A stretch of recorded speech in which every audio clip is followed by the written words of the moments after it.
नमस्कार, आप सभी का बहुत बहुत स्वागत है आपके अपने इस खूबसूरत से प्लेटफॉर्म पे जिसका नाम है विद्यार्थी ऑनलाइन वाला। आप सभी साथियों का बहुत बहुत स्वागत है। साथियों, आज हम डिस्कस करने वाले हैं हिंदी विषय का सिलेबस। जो लोग चैनल पे नए हैं वो लोग चैनल को सब्सक्राइब कर लें तथा बेल आइकन को ज़रूर दबाएं।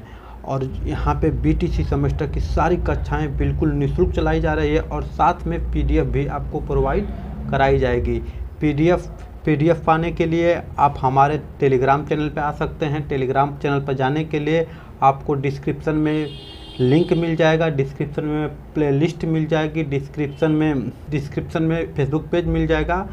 आप किसी भी माध्यम से हमसे आप जुड़ सकते हैं और आपको पीडीएफ हर रोज़ शाम 8 बजे के बाद प्रोवाइड कराई जाएगी। तो चलिए शुरू करते हैं आज का एक प्यारा सा सेशन। दोस्तों, हिंदी में कहाँ कहाँ से प्रश्न बनते हैं बीटीसी फर्स्ट सेमेस्टर में, हम उन सारे टॉपिक को आज हम डिस्कस करने वाले हैं और उन सारे बिंदुओं को हम आज कवर करेंगे इस वीडियो में, कहाँ कहाँ से प्रश्न बनते हैं।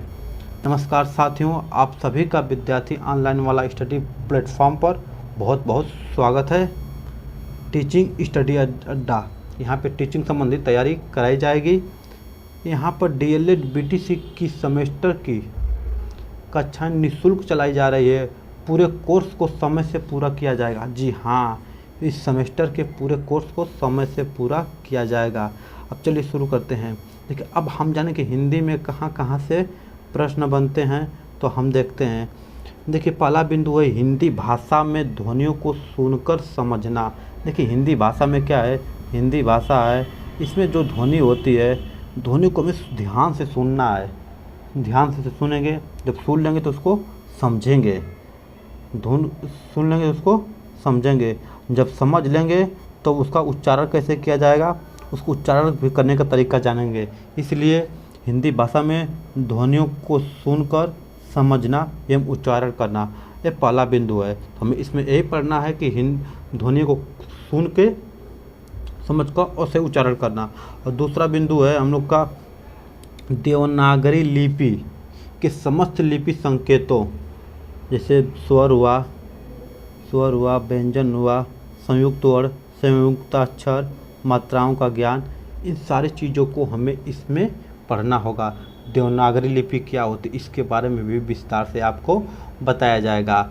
जो भी इसमें लिपि, जैसे हमारे स्वर कितने होते हैं, व्यंजन कितने होते हैं, संयुक्त स्वर कितने होते हैं, संयुक्त व्यंजन कितने होते हैं, संयुक्त वर्ण कितने होते हैं, संयुक्त अक्षर कितने होते हैं, इन सारी चीज़ों को हमें इस वीडियो में हम समझेंगे और जानेंगे। और अगला बिंदु है विलोम। विलोम शब्द क्या होता है, विलोम शब्द के बाद समानार्थी शब्द क्या होता है। विलोम का मतलब उल्टा होता है, समानार्थी का मतलब जो जिसका अर्थ समान हो, जिसको हम पर्यायवाची बोलते हैं, उसको भी समझेंगे। विलोम शब्द को, समानार्थी शब्द को, तुकांत शब्द, तुकांत क्या होता है, सबको समझेंगे। जो ऐसी दो शब्द हैं जिसकी ध्वनि एक समान हो, उसको कैसे हम पहचानेंगे, इसका किसका कितना अर्थ है, तो इन सबको हम जानेंगे। शब्दों की पहचान करना भी तो जानेंगे, शब्दों की पहचान कैसे होती है इसके बारे में भी हमें जानना होगा। और इन सबको हम तभी जान सकते हैं जब हमें विलोम शब्द का मतलब पता होगा, समानार्थी शब्द का मतलब पता होगा, तुकांत शब्द का मतलब पता होगा। जब इन सारी चीज़ों को अगर हम जान जाएंगे तो शब्दों को पहचान आसान से सकते हैं कि कौन सा समानार्थी है, कौन सा विलोम है, कौन सा तुकांत है, कौन सा समान ध्वनि वाले शब्द हैं। इन सबको हम पहचान सकते हैं। और अगला बिंदु है हमारा अल्प विराम। अब देखिए, अल्प विराम जिसको हम कामा बोलते हैं, अर्ध विराम, पूर्ण विराम, प्रश्नवाचक, फिर विस्मयबोधक, अवतरण चिन्ह का ज्ञान एवं उनका प्रयोग, जो जितने दिए हैं चिन्ह, इन सब के बारे में हमें जानना होगा कि अल्प विराम क्या होता है, अल्प विराम क्यों लगाया जाता है, कहाँ लगाया जाता है, अर्ध विराम क्यों लगाया जाता है, कहाँ लगाया जाता है, जैसे कौन कौन से नियम है लगाने के। पूर्ण विराम कहाँ लगाया जाता है, जहाँ पे वाक्य खत्म होता है वहाँ पे पूर्ण विराम लगाते हैं। तो और प्रश्नवाचक, जहाँ पे कोई प्रश्न पूछा जाता है वहाँ पर, जैसे क्या राम घर जाता है, राम ने क्या खाया है, इससे सारे प्रश्नों को आगे प्रश्नवाचक लगते हैं। अब जानेंगे प्रश्नवाचक के चिन्ह क्या होते हैं, कैसे बनते हैं प्रश्नवाचक चिन्ह, और कैसे होते हैं पूर्ण विराम, कैसे होते हैं अर्ध विराम, कैसे होते हैं अल्प विराम, विस्मयबोधक क्या होता है, अवतरण चिन्ह क्या होता है। इन सारे चीज़ों का ज्ञान हमें तभी होगा जब हम आने वाली वीडियो को देखेंगे, समझेंगे। इन सारी चीज़ों को हम पढ़ेंगे हिंदी विषय के अंतर्गत, और उनका कैसे प्रयोग किया जाएगा इसके बारे में भी हम पढ़ेंगे। और अगला बिंदु है इसका लेखन शिक्षण की विधियाँ। ये लेखन शिक्षण क्या होता है, कैसे शुद्ध लिखा जाएगा, हाँ, तो उस कौन कौन सी विधियाँ हैं उस विधियों को पढ़ेंगे।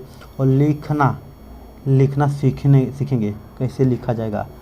सीखने में ध्यान रखते समय लिखना सीखने में ध्यान रखें कौन कौन सी अच्छी बातें, कौन कौन सिद्धांत, उन सिद्धांतों को जानना। सीखने में ध्यान रखने योग्य बातें, इसको हमें कैसे सीखना है। बैठने का ढंग, कैसे सही तरीका बैठने का कैसे लिखा जाता है। आँखों और कागज़ की दूरी हमारी क्या होती है, क्या होनी चाहिए, इन दूरियों को भी कितनी दूरी होती है, 25 सेमी होती है, कितनी होती है, इन सारी चीज़ों को हम इसमें पढ़ेंगे। हिंदी पेपर में कितनी दूरी होती है। कलम पकड़ने का तरीका, मित्रों कलम कैसे पकड़ा जाएगा उसका भी तरीका होता है, उसकी भी विधि होती है, कैसे कलम पकड़ा जाएगा उसको भी हम इस पेपर में पढ़ेंगे। और अगला बिंदु है सिरोरेखा। अब सिरोरेखा क्या होती है। सिरोरेखा मित्रों वो होती है जैसे जो हम शब्द लिखते हैं उसके ऊपर जो रेखा खींचते हैं, जो ऊपर लगाते हैं, उसी को सिरोरेखा कहते हैं। सिर मतलब वो सर, रेखा मतलब रेखा, सर के ऊपर की रेखा को सिरोरेखा कहते हैं। जो शब्द होते हैं, जो अक्षर होते हैं, कि जो सर होता है इनके ऊपर जो रेखा खींची जाती है उसे ही हम सिरोरेखा कहते हैं। लिपि क्या होती है, इन लिपियों का ज्ञान, लिपि क्या होती है इसके बारे में भी हम जानेंगे। लिपि क्या होती है, अक्षर क्या होती है, इनकी सुडौलता कैसे होती है, कैसे इनको अच्छे तरीके से देखने में बहुत सुंदर आकर्षक लगे, कैसे लिखेंगे, उसको समझने के लिए हमें कलम पकड़ने की विधि जाननी होगी, बैठने की विधि जाननी होगी, तथा कलम और आँख की जो दूरी है उस दूरी अच्छी होनी चाहिए, न कम होनी चाहिए न अधिक होनी चाहिए। अधिक और कम हुई तो हमारी आँखों पे नुकसान करेगी, हमें आँखों में दर्द होगा और सर दर्द करने लगेगा और आँखों से पानी भी आने की शिकायतें होने लगती है। इसलिए हम सब कुछ डिस्कस करेंगे जो परीक्षा की दृष्टि से महत्वपूर्ण होगा। कैसे कलम पकड़ा जाएगा, कितने दूरी पर बैठा जाएगा, कितनी दूरी होनी चाहिए आँखों की और कलम की, कैसे कलम पकड़ा जाएगा, ये विधि क्या है, कैसे शब्द की सुडौलता बनाए, कैसे शब्द को अच्छे तरीके से एकदम सुंदर तरीके से लिखेंगे, कैसे उसको सुडौल बनाएं, इन सब को हम पढ़ने वाले हैं हिंदी पेपर के अंतर्गत।